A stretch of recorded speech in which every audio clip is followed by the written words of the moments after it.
Hello, this is John Cena. Press the free like button if you've been disappointed in Karrion Kross ever since he returned back to the WWE.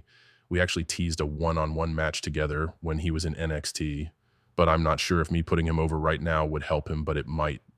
Now, so far, Karrion Kross has lost all his feuds ever since he came back to the World Wrestling Federation. First to Drew Mac, the Mac Daddy, then to, I think, Shinsuke Nakamura, and then AJ Styles, Lashley. You never know. I won't be shocked if he fails against the New Day, but hey, I wouldn't put it past Triple H because so far, Karrion Kross has been all promos and no go. He's been losing all of his feuds, and that's very, very concerning. Is he a mid-carder? What is he? How does Triple H view Karrion Kross? Because it's I don't get it. It's weird because I'm telling you, he was a monster on the black and gold NXT. I don't get it. So here's my problem with how Karrion Kross is currently being booked. Like, I don't get it. Okay, so why would you bring back Paul Ellering, a Hall of Fame manager, to be in your faction, but you do all the talking? Why does Karrion Kross do all the speaking for his group? It's like, what's the point of Paul Ellering being there for AOP? It makes no sense. Because, okay, it should be 50-50. Karrion Kross, he talks for himself, then he should switch off to Paul Ellering as the speaker for AOP. Why is Karrion Kross speaking for AOP and Paul Ellering is just in the background doing nothing? That makes no sense. So if I was booking this group, I would have Karrion Kross do his own talking for himself and his wife, but let Paul Ellering do all the talking for AOP. If not, why is he there? And second, listen, Karrion Kross, he needs to go bald. He needs to cut his hair. It's like, I find it hard to take him seriously with his current hairstyle. He needs to go bald. He was more scary looking when he was bald, when he was down in NXT. I'm like, bruh, just go bald again. It's like, man, he had a better look when he was bald. But it's like, it's certain aspects of his character and his group that I would fix in terms of, okay, in real life, Karrion Kross is a martial artist. Okay, how come we don't know that? Why can't you bring us to your dojo, cut promos in your dojo? Let the audience know you are a badass in real life. They are trying to give off, I don't know, dark, kind of gothic, rock star vibes, kind of. I don't know the characters of this group and where they are going. Like I said, we need to be highlighting Karrion Kross's martial arts background. It's like, bruh, you gotta cut promos in your outfit. You gotta cut promos in your karate outfit. I heard he trains in what? BJJ? So let's see some highlights. Let's see your skills in BJJ. Right? Like, I don't get it.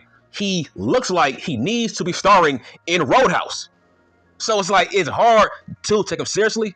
It's like, yes, Karrion Kross is a great promo. Great promo, but it's like there's something missing.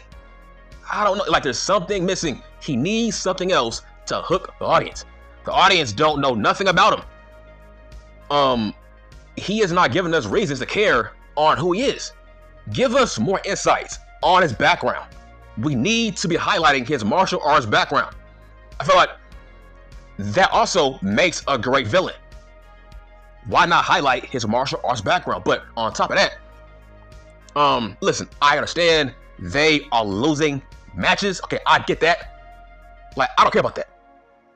I care about the cosmetics of his group. I don't understand why Paul Ellering is there if he's not speaking. Like, it feels like Karrion Kross is their manager. But that should not be the case. Like, I don't get it. But they have something. They have potential. It's just their leader needs to change his look. Go bald. That's all. Cut your hair. Like I said, like he looks like he needs to be starring in fucking Renegade or Roadhouse with Conor McGregor. Okay, that's how he looks. It's like, so far, I feel like his biggest highlight on the main roster has been his feud looking back with Drew Mac, the Mac Daddy. Then he moved on to Bobby Lashley. But overall, he hasn't done much on the main roster besides being a job guy who talks a big game. But I feel like he has more upside than that. He has more potential. I don't know why Triple H has not booked him well on the main roster. It's crazy because when he was in the black and gold NXT, he was untouchable. He was unbeatable. Okay? He only lost to one guy. Fun fact. He only lost to one guy on the black and gold NXT, and that was Samoa Joe. So fast forward to that, I'm like, what happened to that Karrion Kross? How come Triple H don't want to book that Karrion Kross on the main roster? The one that was unbeatable, that was carrying NXT. Like, I don't get it. But do I think Triple H has dropped the ball on Karrion Kross? I don't think so. Not yet. Because I feel like there's certain aspects they are not trying to highlight. I guarantee you this.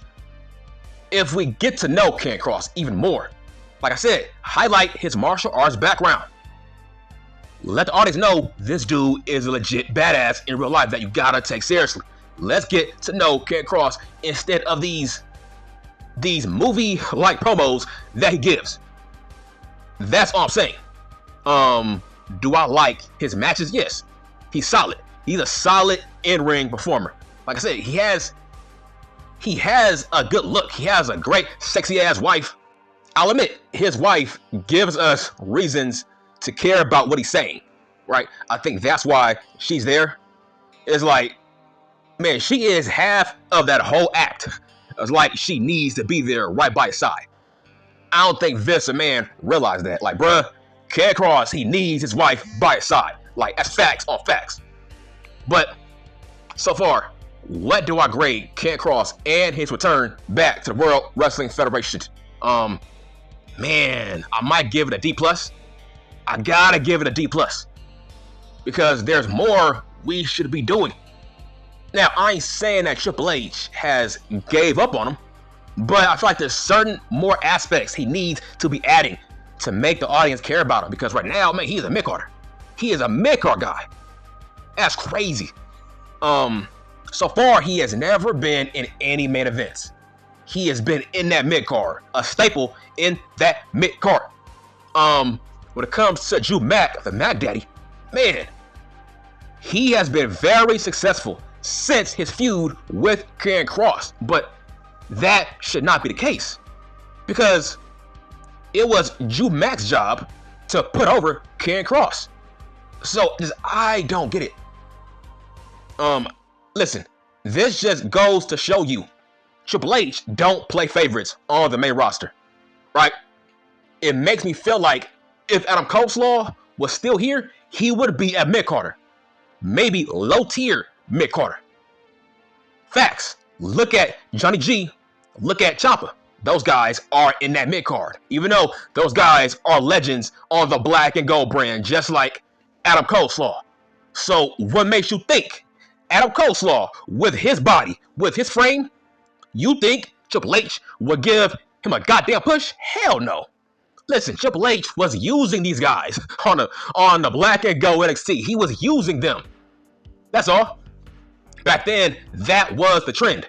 You see, the trend was, back then, back in 2020, 2018, push small men from Ring of Honor, push small men from the goddamn indies, and have 5-star matches. That's what Triple H was doing. He was catering to his smart mark audience who watches the black and gold NXT from the goddamn indies. He wanted his own New Japan Pro fake wrestler. That's what happened. But fast forward, look at what he's doing on the main roster. Bruh, it's apples and oranges compared to what I saw on the black and gold brand. He was using you smart marks to push his own agenda against Vince McMahon. But now, look at him. He books like Vince McMahon. See, you marks thought he was different from Vince McMahon. No, he's not. Hey, bruh, he said it with his own mouth. He said he learned everything from Vince McMahon. That's facts. But on the black and gold NXT, he was using you. He lied to you. He never believed in that work rate style. He never believed in it. He was using you, right, to push his own agenda against Vince McMahon. And guess what? It did work. But it was all a lie, because he ain't pushing none of your favorites from the black and gold brand currently. He is not. He ain't pushing Karrion Kross, fucking Johnny G, Ciampa, fucking Bronson Reed. He ain't pushing none of those guys. That's my point. He was using you. Because look at Karrion Kross. That's crazy. But to make a long story short, Karrion Kross, he does have upside. They gotta tone it down a bit and just add more of his real life to his on-screen character. That's it. That's what needs to happen. Because right now, he looks like a bootleg Edge. That's how he's being booked. Like a bootleg Edge. And that's not good. Right? He needs to be Karrion Kross. He needs to be Killer Kross from TNA. But right now, I ain't seen it. Like I said, he needs to go back to being bald. That's all I'm saying. I'm done.